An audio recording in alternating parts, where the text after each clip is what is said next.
With the second act of Wano having reached its end, the preparation for the war at Onigashima has now been completed. Supplies have been secured, forces have been assembled, and now we wait for the currents to rise for what lies ahead, as the fate of the world hangs in the balance with this fight.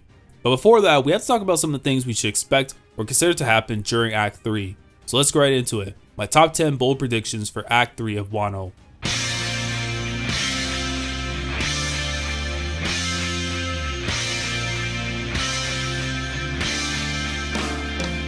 So before getting into the actual predictions, I want to talk about how long I can see Act 3 going on for, and in terms of its length, I can see it going on for at least 25 chapters, so from chapters 956 to 981. We've already accomplished a ton of setup to prepare for the battles to come, and that should be the main focus of this act. And Oda should be able to accomplish that, seeing as he rarely stretches out fights unless they are that critical to what he is planning down the line, such as the fights with the Flying Six, the Calamities, and Kaido. Like, those fights should be getting a lot more focus. The ones that involve maybe some of the lower grunt characters shouldn't take more than maybe half, if not at least a chapter at best. So not every character is going to need 5 chapters to have a fight, and the anime will suffice for giving us the best visual experience we can ask for. So the first prediction that I want to make is that we will see the fallout from Reverie long before the currents unveil to Act 3.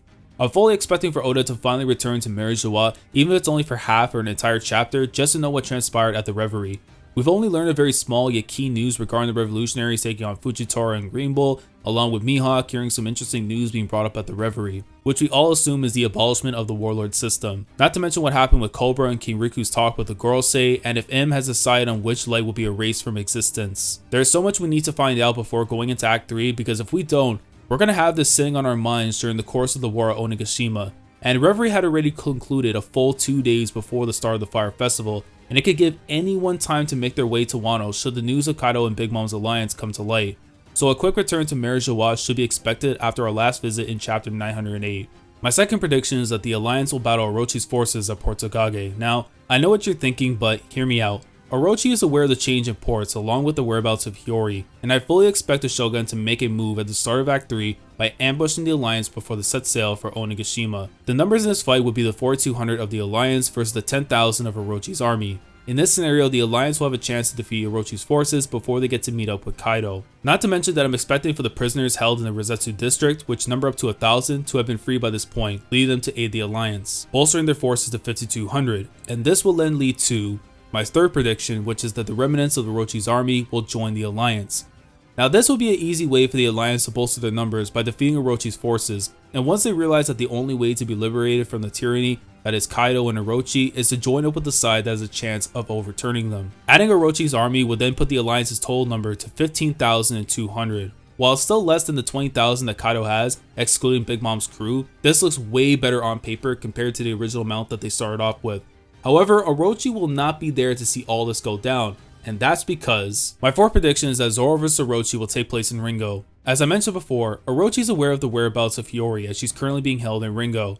Given what's transpired by this point in time, Orochi has to have figured that with Komurasaki's funeral having been delayed and the sudden emergence of Hiyori, that they are in fact the same person. With that in mind, Orochi will be determined to find her and erase the daughter of his sworn enemy. Should this news fall to the alliance, I expect that Zoro is going to be the one to head to Ringo to battle Orochi. He stated in Act 2 that he wants to take revenge against Orochi for what happened to Yasu.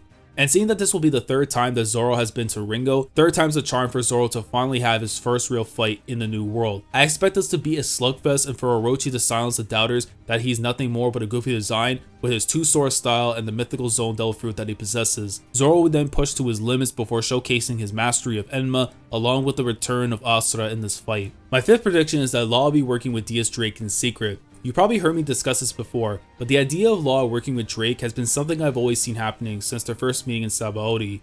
I'm certain that the person who freed Law from imprisonment was actually DS Drake, and we know that he was acting strange around Hawkins as Law was being interrogated back in chapter 950. Seeing as Law has yet to return to the Alliance, I could see him and Drake work undercover to find out a number of things, from information pertaining Kaido and Orochi, potentially finding out if there is a rat among the Alliance, and even looking to acquire more numbers. Seeing as Hawkins didn't want to join Kaido of his own free will, I could see Law and Drake trying to find the crews of Hawkins and Kid in order to convince the two captains to work alongside one another during the war. Now the chances of Kid actually agreeing to this are very slim to none, given that he is through with trusting anyone outside of his crew. Despite that, I can see him putting his pride aside with the opportunity to defeat Kaido right before him, and we learned of what he was capable of doing on his own. This time he's going to need more than a hand or two to exact the revenge he desires. My sixth prediction is that the traitor will finally be revealed. The mystery we are all just dying to find out just exactly who is the one passing information to Orochi about what the Alliance has been doing. The names that have been brought up as possible candidates are Carrot, Kyoshiro aka Denjiro, and Shinobu. Whoever that person ends up being the traitor, I can see them playing a very similar role to Akechi Mitsuhide, who I brought up before in previous Wano videos, who was famous for his betrayal of Oda Nobunaga during the Sengoku period of Japan. Although my bet for now is that it's going to be Shinobu, basically taking similar reasonings that Akechi did for her own, I expect Oda to finally delve into this at some point during Act 3. Now my seventh prediction is that Zoro will have confirmed ties to Wano via the Shumazuki clan. In my Zoro video I did a while back, I brought up the possibility of Koshiro, Zoro's master, having hailed in Wano before departing during the time that Kaido had invaded. Given that Shimosuke Kosaburo, who we just learned about, had left Wano 50 years ago, I'm going out on a limb here to say that the chances of Koshiro being the son of Kosaburo could be a thing. For instances, Koshiro would have been at least a year old when Kosaburo had left Wano. Oda did state once in an SBS about the twin brother of Minatomo, the guy we saw working with Frankie, who went on to the East Blue that left on a boat with someone that we already know of. And there has to be a reason also for why the Shumazuki village in East Blue had gotten its name, and this could tie it even further. Now this won't confirm Zoro being literally from Wano. He would have ties to it because of his connection to a former resident in Koshiro, and who knows, maybe he actually had family that lived there but then left for the East Blue for their own reasons. Either way, as long as Oda continues to bring up the Shumazuki and the potential ties Zoro has to them, we move. My eighth prediction is that CP0 is still lurking in Wano. Considering it's been well over a week in One Piece time since CP0 had arrived to broker a deal with Orochi, I don't think their role in this arc has ended just yet. Assuming that the news of Kaido and Big Mom's alliance has made its way over to the Marines and Mary Joa, one would think that it may have stationed CP0 in Wano to stay undercover until they learn more about what is going on. Should either Kaido or Big Mom fall in battle, I can see the Marines being called in to work with CP0 to cleanse any danger that may still be around. My ninth prediction is that more allies from outside of Wano will arrive. In terms of literal numbers and not the freaks of nature that Kaido has lurking in the mist, this could very well happen now that we got in the scope of Kaido and Orochi's forces, not counting Big Mom's. While the 30,000 doesn't seem that worrisome, it's the forces within the 30,000 is what makes it scary. So to combat that, having the Grand Fleet arriving to aid in the war could also tie into the role that the Grand Fleet would play in the war to come that was teased in Dressrosa, and that very war could be the one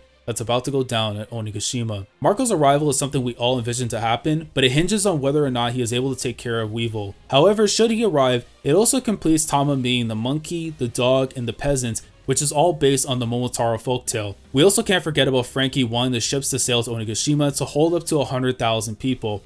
It could be Frankie just being Frankie, but to ask for a number that specific, one would think that more people could arrive to aid in this battle. And my final prediction is that Act 3 will end with Luffy, Law, and Kid standing in front of Kaido for the final battle. Reminiscent to Sabaody with the three supernovas standing in front of the Marines, I expect this face-off with Kaido is what will close the act as Wano enters its climax. And how exciting of a start would it be for Act 4 to begin with this epic encounter? By this point, most of Kaido's forces should be defeated, and with the boss himself awaiting for the final battle, this could surely be the perfect chance to end Act 3 with one of the most anticipated fights in the series to date. So those are my top 10 bold predictions for Act 3 of Wano. But let me know down in the comment section below, which of these predictions do you see the most likely to happen? And if you have your own thoughts and your own predictions of how you see things panning out in Act 3, let me know down in the comments. Like the video if you enjoy, subscribe to the channel if you guys are new here. If you want to be part of the weekly experience when it comes to my coverage of the One Piece manga as I cover it week in and week out. Subscribe if you haven't already, click on the bell Shandora to stay up to date with everything that goes on here on the channel. And with that being said, I will catch you guys later this week for the beginning of Act 3 in the Wano Country Arc. So, Commodore Lad signing off. Thank you so much for watching, and as always, take care.